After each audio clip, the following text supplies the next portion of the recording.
¿Por qué Rubén Aguirre dejó de ser torero para dedicarse a la actuación? Si fue tan exitoso y reconocido, ¿por qué terminó en la bancarrota? ¿Es verdad que fue él quien descubrió a Gómez Bolaños, se lo llevó a Televisa? Bueno, de eso vamos a hablar en este informe, de eso y de otras tantas cosas.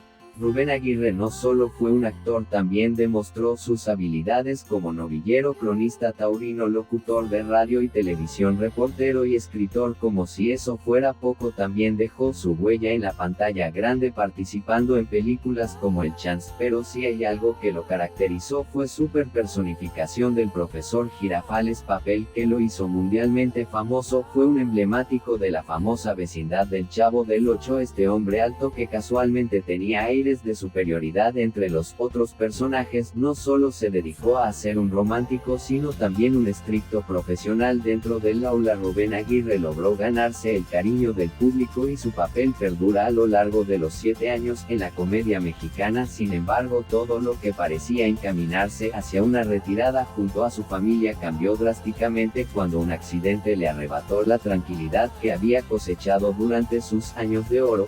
A raíz de esto, su economía se vio afectada. En una sola maniobra pasó de estar sano y salvo a padecer por su estado de salud. El camino que parecía estar allanado y sin obstáculos, el freno de golpe. El 17 de junio de 2016, el día que murió Rubén Aguirre. Durante el año 2007, Rubén Aguirre y su esposa Consuelo Reyes viajaban en su vehículo particular en dirección a Los Mochis, Sinaloa. El actor conocía muy bien el recorrido, ya que solía usar esa autopista continuamente por cuestiones laborales. En un momento del viaje, uno de los tantos peajes del camino, sin pensarlo demasiado, dejó de acelerar y decidió colocarse por detrás de un autobús de Unidos de Sinaloa. El problema fue que apretó el pedal del freno, no funcionó. Trató de accionarlo varias veces en vano. En un último segundo intentó esquivar el autobús y terminó dando de lleno contra el muro de contención del peaje.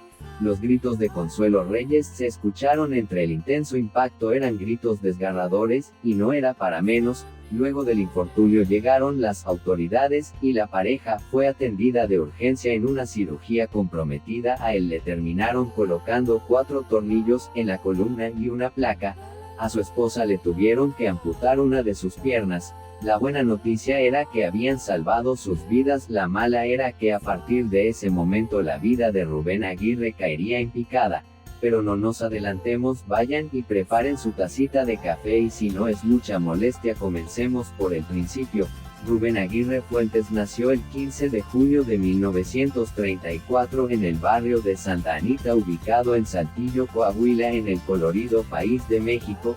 Fue hijo de Rubén Aguirre Flores y María Victoria Fuentes de Aguirre, y desde muy pequeño fue un niño inquieto. Mientras cruzaba sus estudios iniciales, demostró una facilidad para disfrazarse e imitar a cualquiera que se cruzaba por delante. El arte estaba en su sangre desde el comienzo. Luego de sus estudios medios, ingresó a la prestigiosa Escuela Superior de Agricultura Hermanos Escobar en Ciudad Juárez, Chihuahua. Después de obtener su título de ingeniero agrónomo, comenzó a destacarse en el campo. Durante aquella época su crecimiento no fue solamente profesional. Rubén Aguirre llegó a ser un individuo extraordinariamente alto, más precisamente de 1,96 m. Aunque se desempeñó en el ámbito agrícola, él confesó tener metas distintas para su futuro. No estaba satisfecho con su trabajo, ya que sus sueños estaban en la actuación. Ya tenía su decisión tomada, solo le faltaban los recursos. Para conseguirlos se embarcó en hacer pequeñas apariciones radiales. Aunque las ganancias a las emisoras eran escasas, ahí pudo alimentar un poco su fantasía actoral. Rubén también era un apasionado de la tauromaquia, a tal punto que terminó incursionando en el mundo de las corridas de toros como novillero. Justamente por el cariño hacia esa profesión fue que se topó con quien sería el amor de su vida. Mientras desplegaba su talento en la arena, su mirada se cruzó con una chica que lo estaba mirando desde las gradas. Esa joven mujer era Consuelo de los Reyes. Luego de este flechazo instantáneo, en el año 1960 formalizaron, y desde esto obtuvieron 7 hijos, 4 mujeres y 3 varones, que con el tiempo convertirían a Rubén en abuelo de 16 nietos. En su autobiografía Después de usted reconoció que esa época de torero le había disfrutado muchísimo e incluso había llegado a pensar en dedicarse a aquello a tiempo completo. Sin embargo, su altura le jugó una mala pasada, su longitud, ventajas, pero también le quitaba agilidad.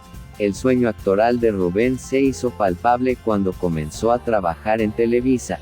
Allí se desempeñó como un alto ejecutivo que se encargaba de descubrir nuevos talentos, y ¿saben a quién encontró en su búsqueda? A nada más y a nada menos que a Roberto Gómez Bolaños. Sí, exactamente, Rubén Aguirre fue el que persuadió a las autoridades del canal para darle una oportunidad a este nuevo humorista. De esta manera podría afirmarse que el surgimiento de Chespirito en la cadena se debió al respaldo del profesor.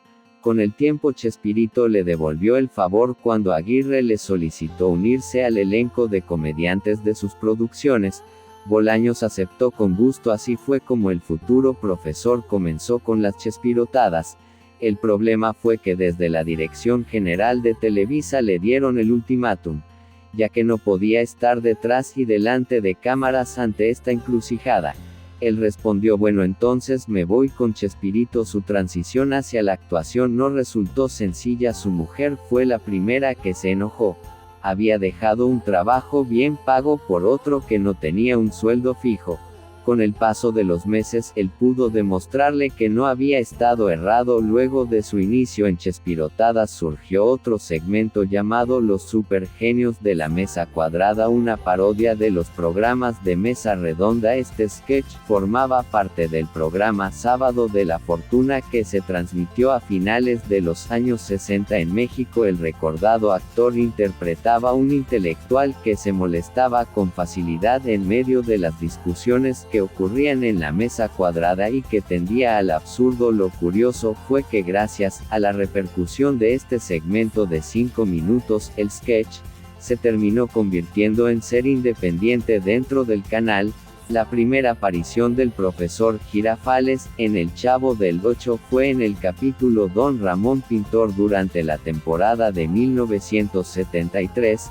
¿Recuerdan la frase ta, ta, ta, ta? Bueno, el actor confesó que la frase era expresada por uno de sus profesores en la escuela, pero que éste la hacía de una forma más pausada y entonada. Así fue como, rebuscando los recuerdos de pequeño, decidió adoptarla, pero diciéndola con mayor fuerza y energía. El profesor Girafales, además de querer enamorar a doña Florinda, tenía que educar en la escuela un grupo de niños y niñas, que en algunas ocasiones los sacaban de sus casillas, pero ese no fue el único personaje que encarnó dentro del vasto universo de Chespirito. Aguirre también dio vida a otros personajes memorables. Personificó a Rufino Rufián, el némesis del Chapulín Colorado, y a Lucas Castañeda, fiel compañero de Chaparrón Bonaparte en Los Chifladitos. Asimismo desempeñó el papel del sargento Refugio Pascuato, quien cada vez que tenía la oportunidad se las ingeniaba para complicarle la existencia al El Chompiras. Si bien trató de abrirse camino en otros programas de televisión y en el cine, no logró destacarse. El profesor Girafales parecía ser su marca, tanto positiva como negativa, por su encasillamiento que duró por muchos años, y que lo obligó a viajar por el país para ganarse el pan de cada día. Y es así como nuestra historia vuelve al principio. El domingo 31 de diciembre de 2007, cerca del mediodía, Rubén Aguirre y su esposa se aproximaban a la caseta de peaje en Mazatlán, Sinaloa, a bordo de una camioneta. Según las declaraciones del propio comediante, el vehículo se quedó sin frenos y, para no pegar de lleno contra un autobús, colisionó contra un pilar de hormigón del peaje. Este impacto dejó una huella imborrable en la vida de Aguirre y de su esposa. Aunque las primeras versiones aseguraban que todo había estado bien, la realidad era otra. Su esposa había perdido una pierna y él sufrió de lesiones severas. Tras aquello, Aguirre no tuvo muchas opciones para continuar trabajando y siguió el ejemplo de sus compañeros del Chavo del Ocho.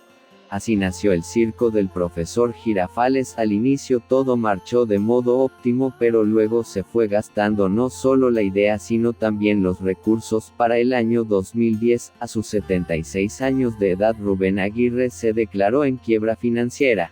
Al poco tiempo de esa triste noticia confesó en los medios de comunicación que todo ese mal momento se debía a las secuelas del accidente. Al parecer tanto en su salud como la de su esposa terminaron agotando todos sus ahorros. Luego de varios años de lucha entre lo laboral y lo monetario, le tocó llegar hasta una lucha más, o mejor dicho hasta la última lucha. El 14 de mayo de 2016 Rubén Aguirre fue hospitalizado debido a un cuadro de neumonía. Aunque la situación estaba bajo control, se consideró riesgoso para su salud, y quedó internado por más de 10 días. La posterior decisión de enviarlo a casa se tomó para evitar que quedara expuesto en el hospital, donde el riesgo de contagio de un virus intrahospitalario podía agravar su condición. Así fue como el 25 de mayo recibió el alta. Aguirre estaba muy enfermo y en las últimas semanas se comentó que no podía moverse debido a la diabetes. A pesar de su frágil estado de salud, Aguirre logró reunir a todos sus familiares para celebrar su cumpleaños número 82. El 15 de junio de 2016, más allá de sus problemas, logró festejar en paz junto a sus seres queridos. Consciente de que sus días estaban contados, aprovechó al máximo este encuentro para rodearse de las personas que más amaba. 2 días después, a la madrugada del 17 de junio, su cuadro de neumonía empeoró y puso fin a la vida de Rubén Aguirre, quien no pudo resistir más y falleció en su hogar de Puerto Vallarta, Jalisco. Debido a su partida, a su hija realizó un comunicado: vivió muy feliz aquí sus últimos años, murió en paz con todos nosotros. La familia pidió una ceremonia privada para despedirlo y así se lo concedieron. Rubén Aguirre fue velado el mismo viernes, en una funeraria ubicada en el centro de Puerto Vallarta. Durante su sepelio, sus seguidores se mostraron profundamente muy conmovidos por su partida, procurando que la despedida fuera lo más amena posible. A pesar de que el programa ya tenía 50 años, cientos de niños se acercaron para saludar por última vez a su querido maestro. Varios mariachis entonaron la canción del Chavo y los pequeños admiradores dejaron manzanas sobre su ataúd, recordando así las clases donde los niños de la vecindad agasajaban a su entrañable profesor. El célebre actor y humorista fue despedido por un conjunto de hijos, nietos, amigos y cientos de personas.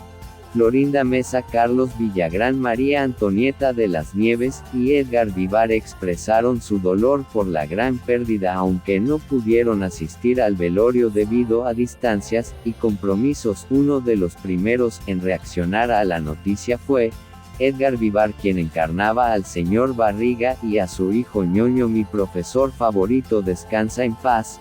O en mi gran amigo Rubén Aguirre, parte de este plano, te extrañaré mucho. Aquí Edgar Vivar eran grandes amigos, incluso las hijas de Girafales le llamaban tío Edgar. Por otro lado, el hijo de su amada platónica en la ficción, Carlos Villagrán, quien interpretó a Kiko, compartió una entrevista con Televisa. Estamos todos tristes por nuestro querido profesor, poco a poco se nos va yendo la vecindad al cielo. Rememoró los días de grabación como momentos de fiesta y de diversión. Al día siguiente se celebró una misa en memoria del actor en el Templo de la Aurora y posteriormente sus restos fueron cremados. La actriz Florinda Mesa no estuvo presente en el último adiós, algo que no llamó la atención ya que también había estado ausente en la despedida de Don Ramón. Al parecer todas las tazas de café no bastaron para enamorarla, sin embargo, ellos habían creado una pareja que se convertiría en algo más que icónica. Si bien Girafales nunca llegó a formalizar con doña Florinda su historia de amor, sí trascendió y se volvió emblemática. La explicación del fenómeno llegó de la mano de Rubén Aguirre antes de su fallecimiento. Si alguna vez nos hubiéramos besado, ya no hubiera existido esa continuidad de amor de cursilería, se hubiese roto todo eso cursilería que tenía el color y el aroma de las rosas. Aguirre siempre llevaba un ramo para intentar conquistar a la mamá de Kiko y al parecer debe haber gastado una considerable suma de dinero. Pero ¿saben cuánto fue en total? Bueno, hubo fanáticos que sacaron la cuenta y llegaron hasta cierto número para calcular la cifra. Tuvieron en cuenta todos los episodios del Chavo del 8, que tuvo un total de 290 capítulos. Se estima que el enamorado visitó la casa de Doña Florinda unas 100 veces como mínimo. Teniendo en cuenta esto, el profesor Girafales habría gastado unos 9.900 pesos mexicanos, alrededor de $500, en su intento de conquistar a Doña Florinda. Mucho poco, la verdad es que el amor no se puede cuantificar, pero sí lo que uno deja para los más queridos. No existe un registro exacto del patrimonio de Rubén Aguirre. Lo que sí se sabe, como ya hablamos, era que estaba quebrado financieramente y que además mantuvo una deuda con el ANDA, Asociación Nacional de Actores.